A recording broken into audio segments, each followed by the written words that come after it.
السلام علیکم. میں ایاز ہوپ سینٹر کے پلیٹ فارم سے آپ کو خوش آمدید کہتا ہوں. یہاں نشے اور ذہنی مریضوں کے علاج کے ساتھ ساتھ کرنٹ ایشو جو کہ انوائرمنٹ میں ہوں ان پر کام کرنا اور عوام کو آگاہی دینا ہے. ہمارا مقصد صرف یہ ہے کہ عوام محتاط رہے، ان بیماریوں کو سمجھے اور اپنے علاقے میں ایسے لوگ موجود ہوں تو ان کا بروقت علاج کر سکے اور اپنے علاقے کے بچوں، بیٹیوں، ماؤں کو محتاط اور محفوظ بنا سکے.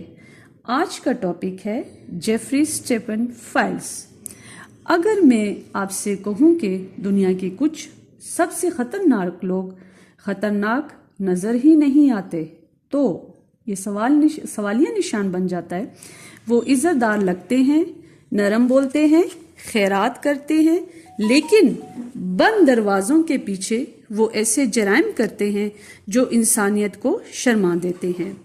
آج ہم اسٹیفن فائلز کی بات کر رہے ہیں، لیکن اصل میں ہم اس ذہنیت یعنی مائنڈ سیٹ کی بات کر رہے ہیں جو ایسے درندے پیدا کرتی ہے جو ہمارے درمیان چھپ کر رہتے ہیں. نفسیات سائیکولوجی بتاتی ہے کہ ایسے انتہائی مجرم اکثر ایک ہی بیماری یعنی مینٹل ڈس آرڈر کا شکار نہیں ہوتے، بلکہ ان میں کئی خطرناک شخصیت کے نقائص اکٹھے ہوتے ہیں. پرسنالٹی ٹریٹس، ان میں سب سے اہم ہے سائیکوپیتھی. ایسے افراد میں ہمدردی یعنی ایمپتھی نہیں ہوتی، پچھتاوا یعنی ریمورس نہیں ہوتا، کانسیئنس مردہ ہوتا ہے، ضمیر جس کو ہم انگلش میں کانسیئنس بولتے ہیں وہ ان کا مردہ ہوتا ہے. یہ دوسروں کے درد کو سمجھتے ہیں لیکن محسوس نہیں کرتے. دوسرا عنصر ہے نارسسٹک شخصیت اور پرسنالٹی ٹریٹ جس میں آ جاتی ہیں. یہ بھی ایسے لوگ خود کو قانون سے بالا تر سمجھتے ہیں، انہیں لگتا ہے وہ خاص ہے، انہیں لگتا ہے سب کچھ ان کا حق ہے. تیسرا عنصر ان میں جو موجود ہے وہ ہے جنسی انحراف یعنی سیکشول ڈیوینس. کچھ افراد میں کم عمر بچوں کی طرف مستقل کشش میں آ جاتی ہیں. یہ پرسسٹنس اٹریکشن ٹو مائنرز پائی جاتی ہیں. لیکن اسلام ہمیں سکھاتا ہے خواہش ہونا جرم نہیں، لیکن خواہش پر عمل کرنا گناہ اور جرم ہے. قرآن کہتا ہے بے حیائی کی قریب بھی مت جاؤ. یہ صرف عمل سے روکنا نہیں بلکہ راستہ بند کرنا ہے.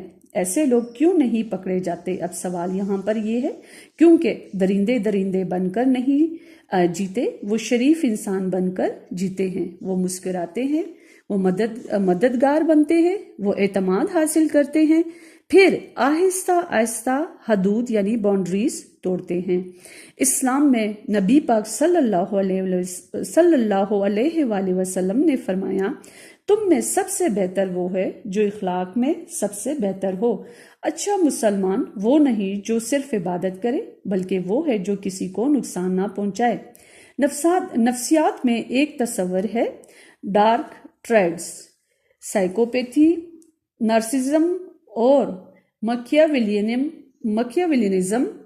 ایسے لوگ دوسروں کو استعمال کرتے ہیں، دھوکہ دیتے ہیں اور ضمیر کی آواز کو دبا دیتے ہیں. اسلام ایسے لوگوں کو ظالم کہتا ہے اور ظالم کے خلاف کھڑا ہونا ایمان کا حصہ ہے.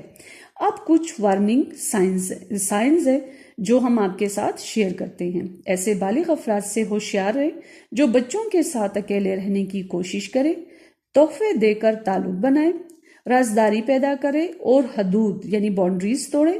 اسلام ہمیں سکھاتا ہے امانت کی حفاظت کرو، نکاحوں کی حفاظت کرو اور کمزوروں کی حفاظت کرو. اسٹیفن فائلز ہمیں یہ سبق دیتی ہیں برائی ہمیشہ خوفناک شکل میں نہیں آتی، اکثر وہ عزت دار چہرہ پہن کر آتی ہے. یاد رکھیں بھیڑیا خود کو بھیڑ ثابت نہیں کرتا، وہ بھیڑ کا لباس پہن کر ہمارے درمیان چلتا ہے. ہوشیار رہیں، باخبر رہیں، کمزوروں کی حفاظت کریں. یہی نفسیات ہے، یہی اسلام ہے اور یہی انسانیت ہے.